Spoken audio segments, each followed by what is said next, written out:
Kama yebazibwa Uganda, amanya nze Nabberia Kimera James wa the Free Center Church of Foundation and the Kimera Ministry. Tuli live mu the Kimera Ministry studio ku program enamwogere nga twetaaga okuteesezaamu naawe okubeera ng'oyogera ku nsonga zino wammanga. Tuwulira oluyimba eyo nga abasumba bagaba bannabbi ab'obulimba bangi, bannabbi ab'obulimba bangi, naye nga mu byonna tusaanye twawule tutegere nnabbi ow'obulimba n'owaddala yaliwa. Tulina okugoberera ebintu bannabbi ab'obulimba bye bakola n'abatuufu bye bakola. Olwaleero abasajja bavudde gye bavudde ne beetuuma erinnya ery'obunnabbi, naye ng'ekituufu bw'omugamba mponyereze omuntu omu bw'ati tasobola kumuwonya, bw'omugamba ngobere omuzimu guno guve mu muntu tasobola kuwonya. Lwaki tasobola kugoba? Kubanga mu ye tali mu kisa kya Katonda, mu ye tali mu maanyi ga Katonda. N'osanga nga yeekakaba ku bintu by'ataatondebwa kukola, by'ataatondebwa kubeera, obuzibu obwo ne buleetawo ebizibu mu ngeri emu oba bbiri, nti yagenda ne yeetuuma erinnya nnabbi nga ne Katonda tamumanyi. So n'olw'ensonga eyo ne kireetera abasumba obuzibu obutasobola kwawula nnabbi omutuufu n'omulimba yaliwa. Yeremiya 23:23 egamba etyo, era nsaba owulirize bwena ndaba ku TV yo ne ku mikutu mugattabantu egya social media, kubanga yonna tusituminga live essaawa zino. Nsaba owulirize nga osoma Bayibuli yo. Yeremiya 23 okutandika ku lwa 23 okukkirira wansi. Yawula bannabbi ab'obulimba naffe abatuufu abakola ebyaddala. Nze ndi Katonda ali okumpi, bw'ayogera Mukama, so siri Katonda ali ewala. Waliwo ayinza okwekweka mu biro mu bifo eby'ekyama ne simulaba, bw'ayogera Mukama. Sijjula ggulu na nsi, bw'ayogera Mukama.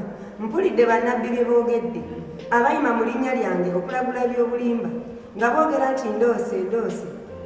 Ebyo birituusaawo okuba mu mutima gw'abannabbi abalagula eby'obulimba, bannabbi ab'obukyamu obw'omu mutima gwabwe bo, abalowooza okwerabiza abantu bange erinnya lyange olw'ebirooto byabwe bye babuulirana buli muntu munne, nga bajjajjaabwe bwe beerabira erinnya lyange olwa Baali.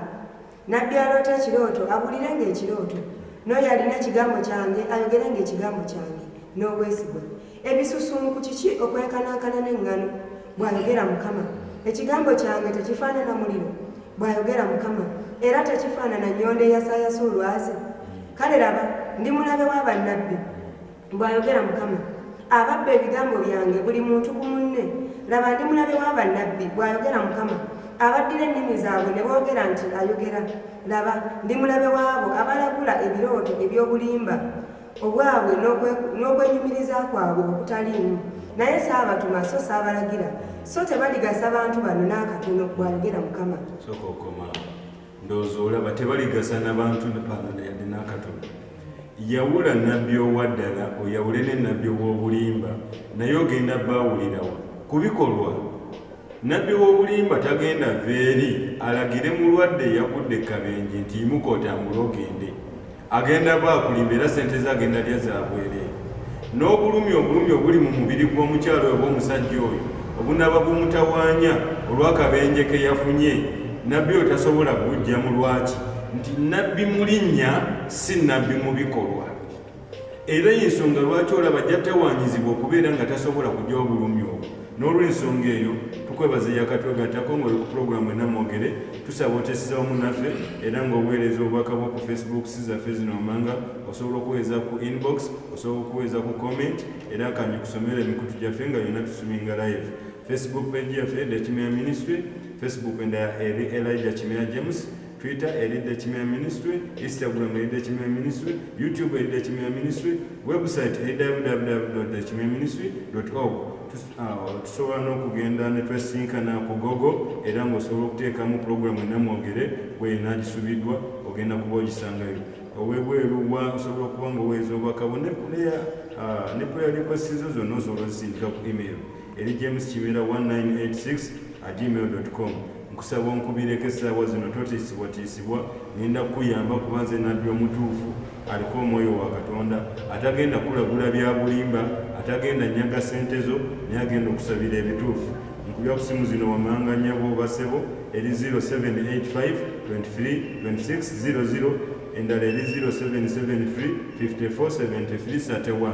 Yes, Mr. Abraham, tuli ku program enamwogere. Nzira okuli gy'oli yogerako nnyo ku lwakadde ensi yonna ekulaba owabula eggwanga lyonna nabbi ow'obulimba ne nabbi owaddala omwawulira ku kisebo. Amiina sebo. Nga sinabagenda mu maaso sooka okwebaza musajja wa Katonda Nabbi Elia Kimera James olwakaddeko ku ofisa n'osaba okutuula wamu ne kabineti yo okubaako ebigambo by'amagezi, ebigambo by'ekitangaala, ebigambo ebikyusa endowooza z'abantu okuziteeka ku kkubo eggolokofu nga twogera eri ensi yonna. Mukama wange weebale nnyo, tumanyi oba ne busy schedule puroguramu banazamaanyi naye weerekereza kitegeeza ensonga eno ya muggundu nnyo eri abo abatuwuliriza. Kaakati nga ngenda mu maaso amanya gange nze Masiko Abraham era nga ndi muweereza mu kanisa ey'amaanyi eya Faith Center Church of All Nation wansi w'obuweereza bwa The Kimera Ministries. Era ng'olwaleero we twogerera tusinzidde wano mu The Kimera Studios ku puroguramu enamwogere okubaako omulamu gw'enjawulo gwe twogera eri ensi. Era ng'olwaleero omusajja wa Katonda ndi musanyufu nnyo kubanga otuleetedde omulamwa bulijjo ogunsanyuse nnyo kubanga abapasita abo bagwogerako ffe ne tusirika ne tuba tufuula abatabiwulira. Kumbe Katonda baategesa akadaka akatuufu ebigambo ebituufu mwe birina ofulumira. Era eno episode ya mwenamwogere ensanyudde nnyo nga twogera ku bannabbi abuto b'abatuufu ne bannabbi ab'obulimba. Kaakati ekigambo kya Katonda kino ekitusomeddwa nyina bwe mpiikirize mu verse 27 egenze n'egamba, they think the dreams they tell one another will make my people forget my name. Bebo bannabbi ab'obulimba. Ebyo bigambo bye boogera oba ebyo birooto bye bakeera ne beeyita bannabbi naga analoose baba balowooza nti bigenda kujja Katonda ku mulamwa. Baba balowooza nti bigenda kwerabiza abantu ku Katonda. Era bo muli baba beegulumiza. Ogerogera kredita gyewa nnyo naloose naye nga krediti tagiwa Katonda. Talina kyali weebale nnyo tebamulonda nti kweza mutuufu wa Katonda ate yeeroosa ate weyeeyogeza yeteeka mu kiti weebale nnyo nti asinga ne Katonda. naye ate kyennaku Bayibuli ebalabudde Katonda kyagenda obakolera. Kaakati nze ndi wa mukisa nnyo wamu ne bananga abali wano titwegatta ku nabbi wa Katonda omutuufu. Era musajja wa Katonda gwegendereza nnyo ng'osabira omuntu. Woba omaze omusabira ekisa kya Katonda tekimukako n'omuwaako obunabbi. Buli w'obwogera oba strict kubanga oba omanyi kyoyogera. Era omuntu ne weyeebuzaabuza ne yeefuula tabutegedde gwe tova ku mulamwa. Naye oli ow'obulimba eyaloose ayinza otandika okwebuzaabuza. Kirabika Patrick Noza yabadde Peter. Is it Peter? Do you know Peter? Ng'atandika obuzaabuza ensonga. Naye olw'okuba oli nabbi wa Katonda omutuufu aliko Mwoyo Mutukuvu. Bw'oba oyogedde Patrick, it is Patrick. Genda obunoonyereze naye gwe kyoyogedde kituufu. Weebale nnyo. At least genda okole okunoonyereza osanga Patrick wamuleka eyo myaka 10 genda okole okunoonyereza okumewo obukakase.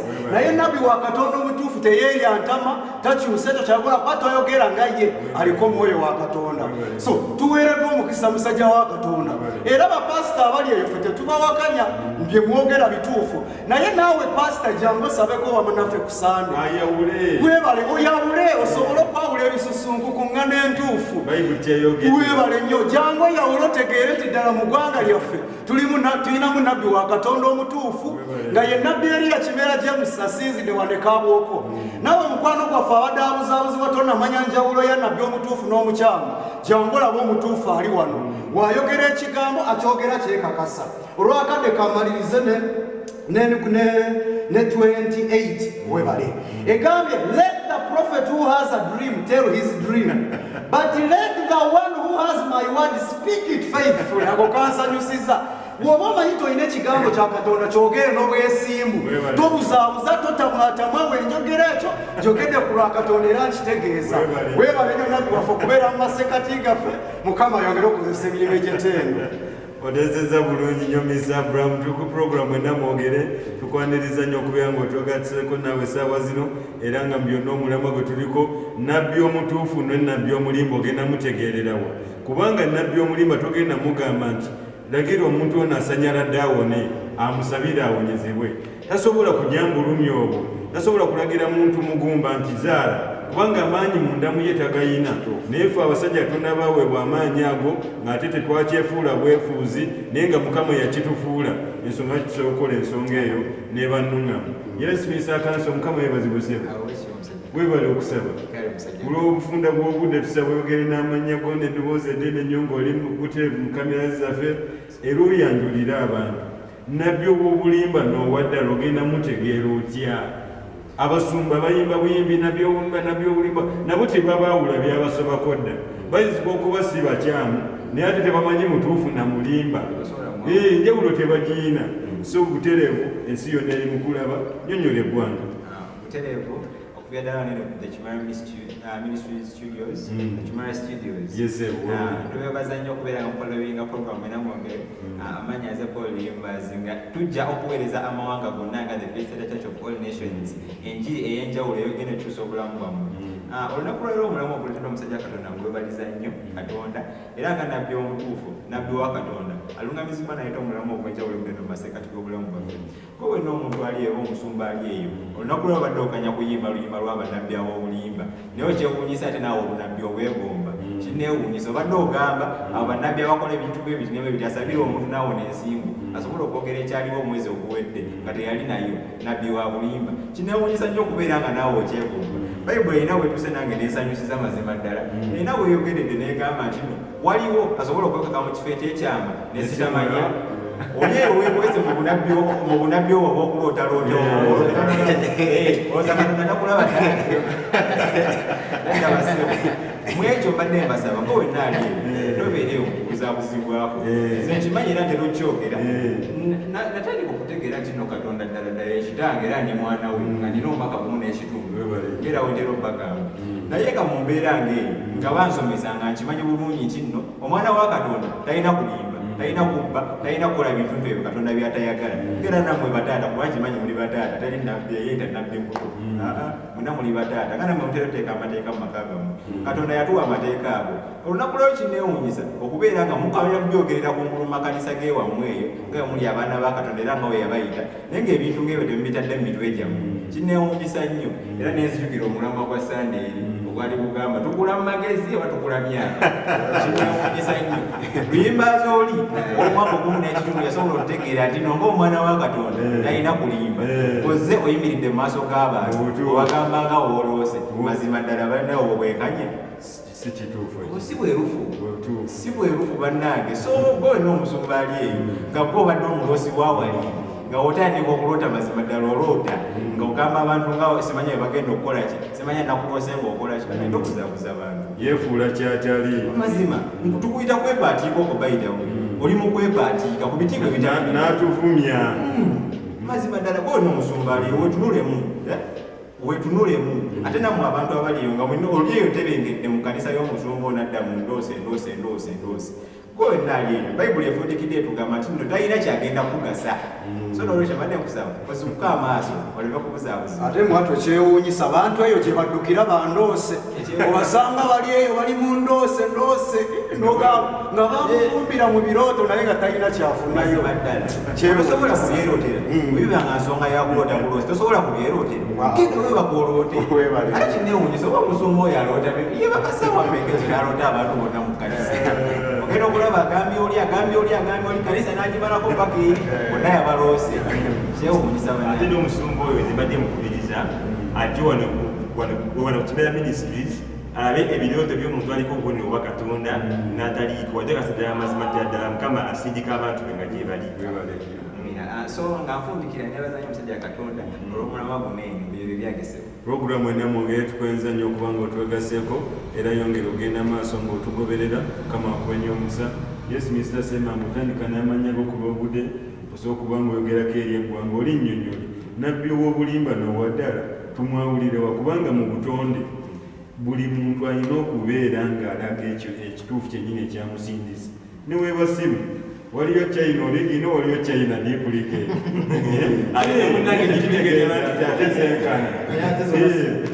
naye zonna ziba simu nga kikuge nti abasumba baale mukola ki okwawula nti eno China origino eri China duplicate kati ne mu basumba tulinamu ate basobola okwawula naye tebaagala kwawula lwaki tebajja ne baawulira webale nnyo wamagenda maaso amanya Sema Moderi kuva Ejjinja nga ndi wano ku Faith Church of All Nations studio akati omulama gwa leero tulaba nga bayibuli eyogera ku banabbi ab'obulimba nedda eyogera ku nabbi oyo akola ebyobulimba mu bantu era ne Mukama yakimanya nti eriyo abantu akite bagambye mwansawo ebisusunku sinaba wali ebisusunku abo okwanyimiddewo bayibuli yegeddeko ogeraganya ebisusunku n'eŋŋano kwefuula kyotali nabbi w'obulimba weeteeka otya mu kiti ky'obunnabbi oba ekitiibwa kya Katonda kyotaweebwa ate kyotasobola na kubeera ate nomuna ekiringa ekikoli kubanga okwesa erinnya lya Katonda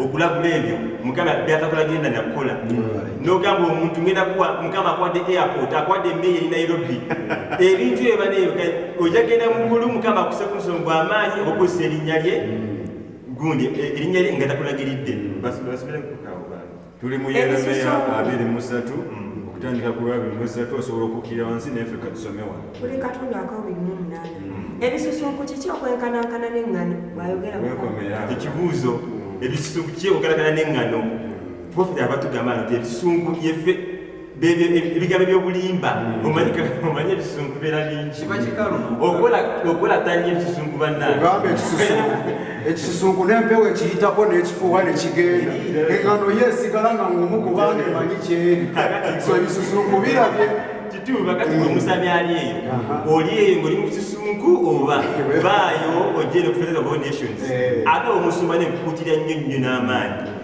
jawo kukyake tugenda kukugoba tugenda kukola ki ojja olabe omusajja Katonda obo ne waliko okulada obutuufu bwa ddala si bya ddala ojja kulaba nawe ojja kulabira ajja kwawula kulwomulamu obuprofeti kanjira nkomawo neyanzanye webala nnyo olw'okuteesaako okulungi tukuli pulogulaamu mwena mwogere tukwenza nnyo okweyongera okutwegattako gwena eyakava mu tawuni eyakava ku mirimu eyakava wa Mukama akuwe nnyo omukisa okulaba nti buli wetuteeka pulogulaamu eyo obeera olwana okulaba nti ogiraba Yes, Mr. Obed.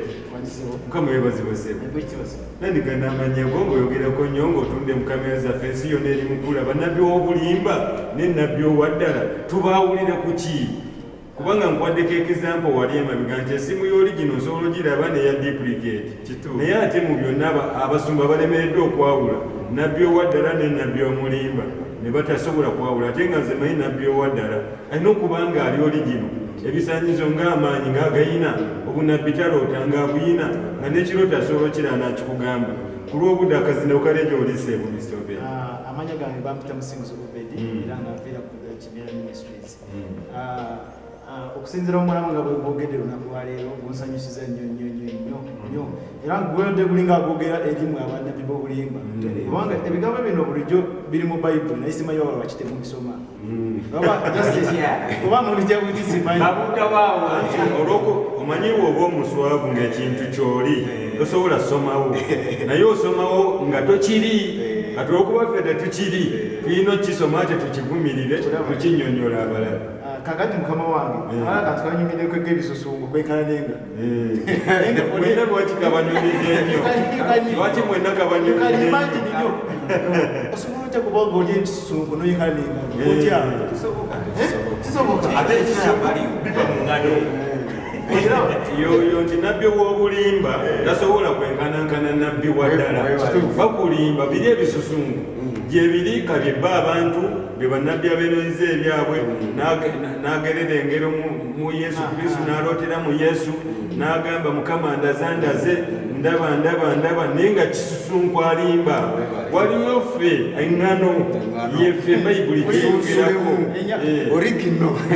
kakati mukama wange badde nkyali kutya ekisusunku sobola ojja kubanga oli ekisusunku ate ng'oyefuula nnyo onabbi omutuufu ate oli kisusunku olaba Yesu Kristo eralanga nabwe yakuyitaga ekisusunku you can imagine yawula bwobalinga nabbi oli eyo ng'oli ekisusunku yeddeko ate bigabo bya bayibuli biga bayibuli yebyogera actually asobola okwesengeja ng'osinziira ku kigambo kino n'omanya wawoogwa bw'oba kisusunku Katonda akulabudde kyobola mukama wange Yesu Kristo nawe yali atambula ebiseera ebimu yali atambula naye akola mirimu gye naye abantu era abantu nibatandika okubeera ate bamulekanira ate biki asobola kukola ati asobola okuwonya ati omulwadde kubanga alina amaanyi asobola kati bwe yali atambula mu kitabo kya Yokaana mu kitabo kya Yokaana waliwo egamba 9 waliwo egamba nti bwe yali atambula yasinkana omuzibe w'amaaso nga mwana muto yazaalibwa nga muzibe w'amaaso kakati bwe yali ayebuuza ye agenda kuwonyezebwa ate Yesu Kristo n'agamba abazadde n'agamba nti mukwate evvu musige mu maaso mutwale mu kibira kyawa yaserwa nabawaaka mutwale evu liteeka mu maaso mutwale mu kibira kyani kyaserwa. You can imagine nakola ki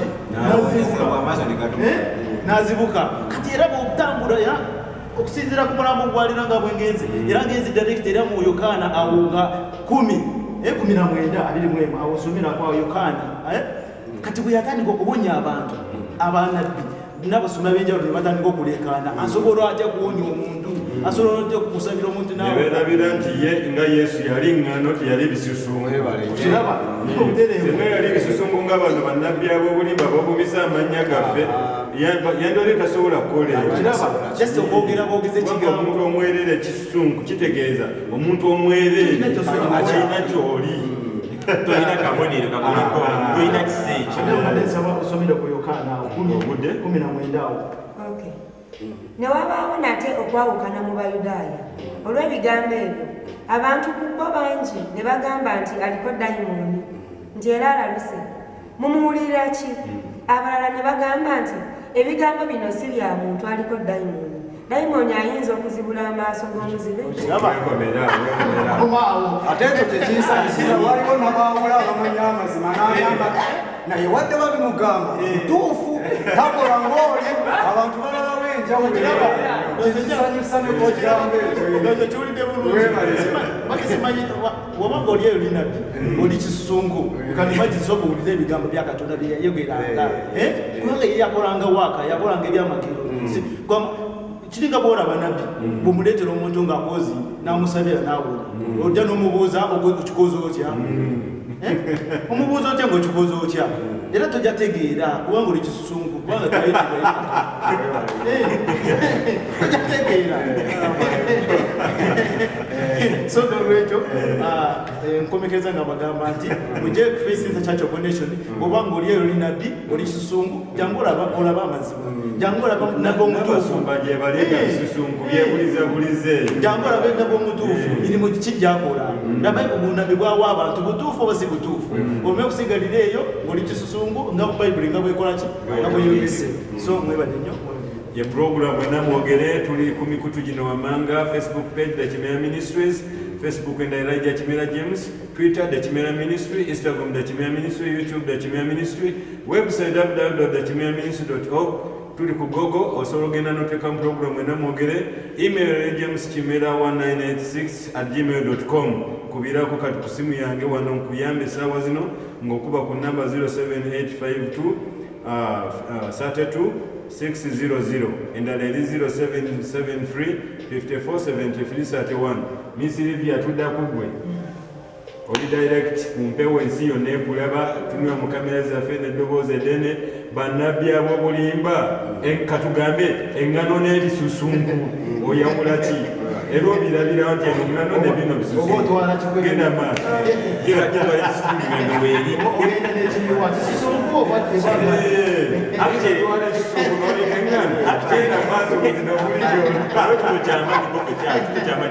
kiri nti lwaki otwala ebisusunku nga noweeri kyekibuzo kyaffe nabbi ow'obulimba omwawulira ne nabbi amanya amusoma musasibye okuba neno mu Faith Center Church of All Nations, Faith Center, Kimera Studios.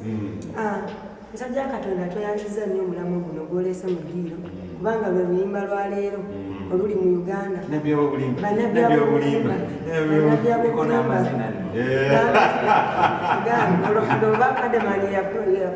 balinga bategeeza nti Mukama era bweyasula ebbaluwa nga lisiti yonna ne bagisoma bwe bamala akaseera konna Sunday service yonna yonna bali ku bannabbi ab'obulimba kale tulekerawo okumala ebiseera mu bintu ebitagasa Katonda abantu ng'abo bannabbi ab'obulimba abayise bisusunku abayise kasasiro lwaki tebalinaako kye bayinza kugasa bantu olwaleero oli eyo ng'olina ebizibu oli eyo olina kyeweetaaga mu bulamu naye weetaaga omuntu agenda okuyamba okuva mu bintu ebyo oba okuva mu bizibu ebyo olwaleero kyolina okukola kugenda awali nabbi omutuufu Katonda gy'ayise eŋŋano olina okugenda wali engano olabe nti n'ebizibu biyambibwa. Waneno Katonda agambye nti tebaligasa bantu bange n'akatono kubanga boogera byesaala. Tasobola kugasa lwaki? Kubanga amaanyi aganawonya ensimbu yagajjewa. Bwagenzeyo ng'olina ensimbu nabbi atalina kyali akuyamba eki? Tasobola kugasa. Agenzeeyo ng'olina ebisiraani akozesa ekyokuggyako ebisiraani. Awoza birooto birooso naloose olaba nti oyogera mu butali bukakafu bw'ekyo ky'oyo. abamu bakyepaatikako nti ng'olokoka nga nabbi wa Katonda okukufuula kikakyo Katemba oyo ekintu kya Katonda mukifudde Katemba. Lwaki mufuula eddoboozi lya Katonda okubeera Katemba? Lwaki mufuula Katonda okubeera nti nno ayogera naye nga mutuufu tayogera? Tuve mu bintu ebyo kubanga Katonda munyiivu si musanyufu. Tugende eri bannabbi abatuufu. Nabbi omutuufu ogenda mulabira ku ki? Kyekibuuzo Mukama wange ky'omubuuzizza. Nabbi wa Katonda omutuufu asobola okuwulira by'oloota byennyini byo gy'atabeera. N'ebyolowooza mu mutima ne byewamwogeddeko ewaka. Byonna byonna asobola obbikugamba. So temugamba nti naago maanyi ga mizimu era baka mu nnyanja. Mu nnyanja nze mmanyiyo byennyanja n'amazzi na musenyu. Lwaki togenda Babagamba bagendeyo. mugendeyo? Kaakati tubagamba nabbi wa Katonda omutuufu alina okuba nti naasobola okugoba omuzimu saawa eyo ne kuddukirawo omuntu n'agenda nga waddembe si byankya. si kubeera okumala dakiika ate nobanga ekisusunku abasinga tubalaba mutuyana ayagala abagobe ba Asha bonna n'abakuŋŋaanya bamusabireko bwe birema nno okuba akaama n'alyoka agenda abyebasa wali ku kijuuti bwekuba gukulemeddeko nga gukuluddeko omuzimu gweyenyula n'ogowayi nasobaambewo ngende ate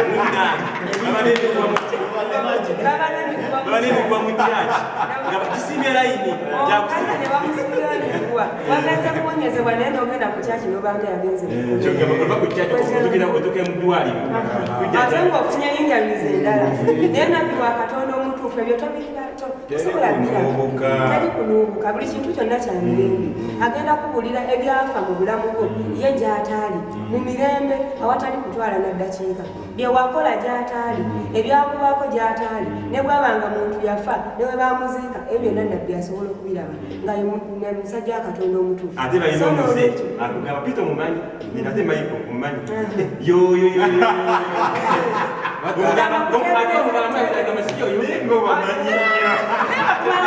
eyo gyetwasookera tulaba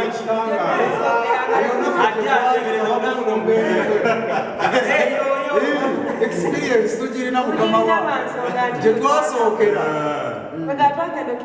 omanyi obudde butuleka bafundikira ngamba nti nabbi wa Katonda yenna omutuufu abaako nekyomulabirako kyayogera kituukirira ate nebyokola byonna byonna obirabanga si byakwekaka tagenda kutuuyana abikola mu ddeeyi okusinga ono ate bisusunku bayibuli nga bwemuyisa tetubafumye bigambo bya Katonda bigambo bya Yeremiya 23 nokirira wansi ojja kulaba olw'obufunda bw'obudde buli omunyagamu seconds 3 seconds oyogereyo obugambo obusembayo tufundikire ntandikira nakugwera Mr.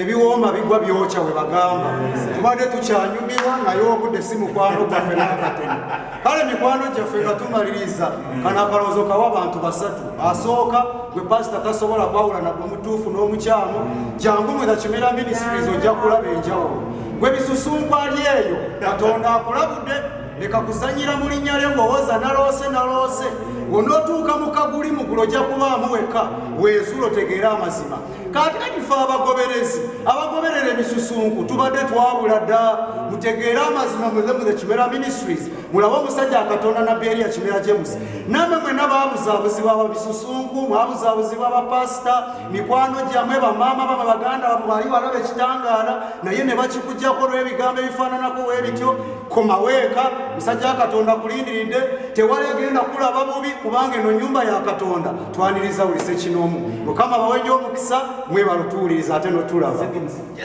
satu zokka tugenda bo balina omusajja wa Katonda okumpa chance eno yokwogerayo eri abantu. Kati ekigambo kyange ekisembayo ekirimu ekiti nti ndabula era abasumba era ne bannabbi. Bw'obanga oli eyo ng'oyagala kubeera nawe omuntu ow'amaanyi oba tomanyi oli ekisusunku naye oliyo tobitegeera jangu eno nabbi eriye kubanga yasobola okukulagulako n'akulaga ekubo lyolina okukola ki lyolina okuyitamu okutuukawa kufuna ekyoyagala. Osobola okujja wano aliwo ekyawandiika kyasobola okusomera n'agamba nti no bw'obanga oyagala okubeera nabbi oba oyagala kubeera omuweereza bo ayogeza ennimi asobola okubuulira ekituufu kyolina kukola ki kubanga asobola okubuuza mu ebyo ebigambo bino osobola ki oba oli ki olina okubeerawo n'ofuuka ekisusunku nga tomanyi wokugwa. So bagamba nti mujje eno ku Faith Center Church of Nation musajja Katonda waali abasabire abawe obunabbi mufuuke ekyo kyemwagala. Programu enamwogere satu mu bufunzi nga nfundikira kuba n'omulayi wa programu enamwogere olunaku lwaleero obaddeyo ng'obuzaabuzibwa abasumba abo beeyita bannabbi ebisusunku ebyo byonna byonna ebiri eyo. Olunaku lwaleero binabagerera olugero okuva mu ngero z'Abaganda. Omuganda agamba atuma omutabangufu asigala ayiiya. Katonda mu kusooka yatuma bannabbi yatuma abemulaba eyo ebisusunku ebyo byemulaba eyo ne balemerera okukola Katonda kyeyali abatumye ne bava ku mulamwa kati be bazze mu ndooda byebisusunku byemulaba eyo. Katonda yasigala ayiiya ng'era omugezi w'abeera n'asindika nnabbi. Ko olina omuntu ali eyo olunaku lwo weetaaga ekigambo ekigenda okyusa obulamu bwe ekigambo ky'obunabbi ekyenjawulo nga nabbi Erisa kye yawa omukyalo oli omugagga yali atalina mwana. Kino mu kaseera bwe kati omwaka ogujja ojjaba olina omwana ow'obulenzi mazima ddala omwana yamufuna olabye eŋŋano so n'olwekyo nga nfundikira ko olina omuntu ali eyo tobuzaabuzibwa. Obendi kamususeeko naye kuba obudde katugende ku siribye obudde butulese. Olw'ensonga y'obudde nze mpunzika ngamba nti abantu bwenna abali eyo wano mu Africa, Uganda yonna wa Europe yonna yonna kuba Faith Center Church kati eri worldwide. Mujje Faith Center Church of All Nations. Toweekwasa nti kino ate kiri nabbi wa Katonda omutuufu mu kibuga mwali kikaabwoko jangu erabireko Katonda abawuliriza. Nze mmaliriza ngamba nga Prophet bw'agambye omanyi ogenda okula essimu wala ebirozi ebyo bibiri either ogenda kula original oba ki duplicate naye obuzibu tukola ffe abasabi okimanyi essimu duplicate n'ogigula wiiki emu n'efa ate nolabudduka wala ogenda original kati lwaki okooya ebigere byo n'olwekyo ngamba okooya ebigere bambi kuva ku ebyo jangu nabbi Erya Kimera James wala ekiteezi kaabwoko ofune amazima oddeyo ngokuza essimu eri original. Nsigadde nze nabbi Erya Kimera James okuva ku the Faith Center Church of All Nations and Kimera Ministry ku programu enamwogere ne bannange Kisema Modde Faith Center of All Nations. Masiko Abraham Kimera Ministry kama mwena bwanyi omukisa mwera